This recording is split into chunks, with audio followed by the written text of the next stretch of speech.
Valendo? Fala pessoal, beleza? Aqui quem fala é o João Pedro e eu sou estudante de medicina na Universidade Federal do Tocantins. Então, pessoal, hoje eu tô aqui com minha prova do Enem 2022, primeiro dia, e eu vou ler com vocês a minha redação. Aqui no canal eu já fiz um vídeo lendo a minha redação do Enem 2021 e basicamente o modelo que eu usei na redação do Enem 2022 é o mesmo que eu já usava nos outros anos. Então eu tô com expectativa boa de que minha nota se mantenha em 960, 920 e quem sabe até um 980, 1000, vamos ver, né? Na minha visão, o Enem facilitou muito a nossa vida com esse tema, porque basicamente é um problema social de marginalização de alguns grupos e eu, particularmente, já estou bem adaptado a temas nesse formato. Então, para mim, foi muito tranquilo escrever essa redação. Introdução. De acordo com o geógrafo brasileiro Milton Santos, uma democracia só é efetiva quando atinge a totalidade do corpo social, isto é, na medida em que os direitos são desfrutados por todos os cidadãos. Então aqui eu usei o mesmo repertório que eu tinha usado na introdução do Enem 2021, que foi o geógrafo Milton Santos. Nesse sentido, ao se observar os inúmeros desafios relacionados à valorização de comunidades e povos tradicionais no Brasil atualmente, verifica-se que a democracia nacional é ineficiente, tendo em vista a exclusão dessa parcela da sociedade. Destarte, sabe-se que esse cenário é fruto não só da negligência estatal em fomentar o conhecimento da população acerca das comunidades tradicionais, mas também da dívida histórica brasileira com as comunidades nativas. Então, mantendo a minha estrutura, eu trouxe o repertório do Milton Santos, conectei com a realidade, conectei com o tema e trouxe duas teses, que é a negligência do governo e a dívida histórica do Brasil. Primeiro, desenvolvimento. Nessa perspectiva, vale destacar a falha estatal em conscientizar a sociedade como fator recorrente para o problema, visto que permite o desconhecimento social sobre as comunidades tradicionais. Segundo Nelson Mandela, ex-presidente da África do Sul, a educação é a melhor arma para transformar o mundo. Sobre esse viés, rompe-se com esse pensamento de Mandela o fato do governo não implementar medidas que busquem, por meios educacionais, estimular o conhecimento acerca dos povos tradicionais por parte da sociedade. Prova disso é o grande número de indivíduos que sequer têm conhecimento sobre a grande diversidade de comunidades tradicionais existentes no país, as quais não se limitam aos povos indígenas e quilombolas, mas abrangem diversas outras esferas sociais.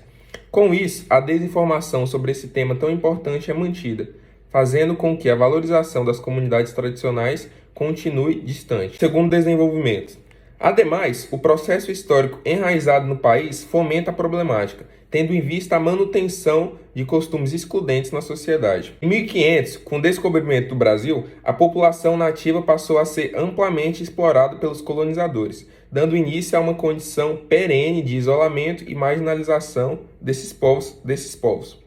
E vale ressaltar que esse termo descobrimento eu coloquei entre aspas, em virtude do Brasil já ter sido descoberto mesmo antes da chegada dos europeus. Já tinham os indígenas, já tinha a população nativa vivendo aqui no nosso país. Então, quando eu usei esse termo, eu coloquei entre aspas para mostrar que não é um descobrimento de fato. Dessa forma, percebe-se que a dificuldade em se estabelecer a valorização das comunidades tradicionais no Brasil se relaciona com os acontecimentos históricos do país, uma vez que a estrutura social vigente no período colonial se assemelha ao atual contexto.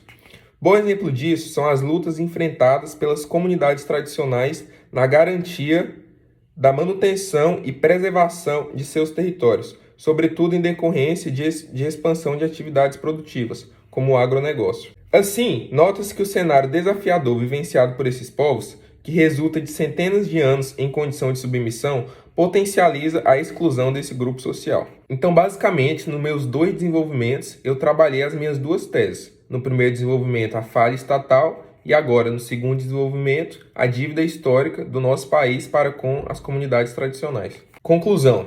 Portanto, medidas se fazem necessárias a fim de se reverter o atual quadro.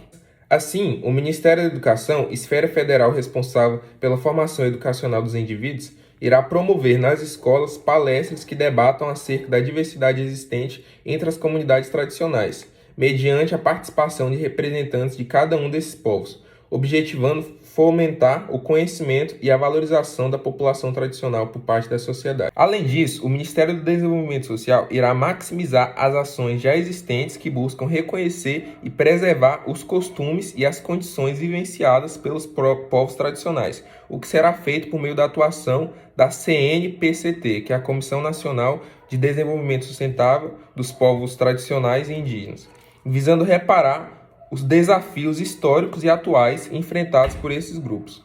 Dessa forma, a valorização das comunidades tradicionais ocorrerá de forma definitiva no Brasil, fazendo com que a democracia nacional torne-se, enfim, efetiva.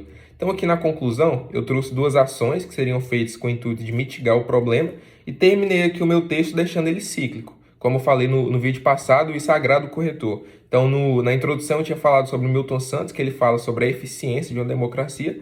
Então, e eu finalizei o meu texto aqui na conclusão falando justamente disso, que se esse problema for solucionado, a nossa democracia aqui no país será, enfim, efetiva. Então essa foi a minha redação do Enem 2022. Eu peço que você deixe seu like, se inscreva no canal, deixe aqui nos comentários o que você achou do tema, o que você achou da minha redação e se você conseguiu desenvolver bem a sua escrita. O segundo dia do Enem está chegando, apesar de já estar na faculdade, eu estou fazendo algumas provas antigas porque eu quero tirar uma nota ainda melhor do que no ano que eu passei. Então peço que você se inscreva e acompanhe os novos vídeos. Eu agradeço pelo acesso e até o próximo vídeo.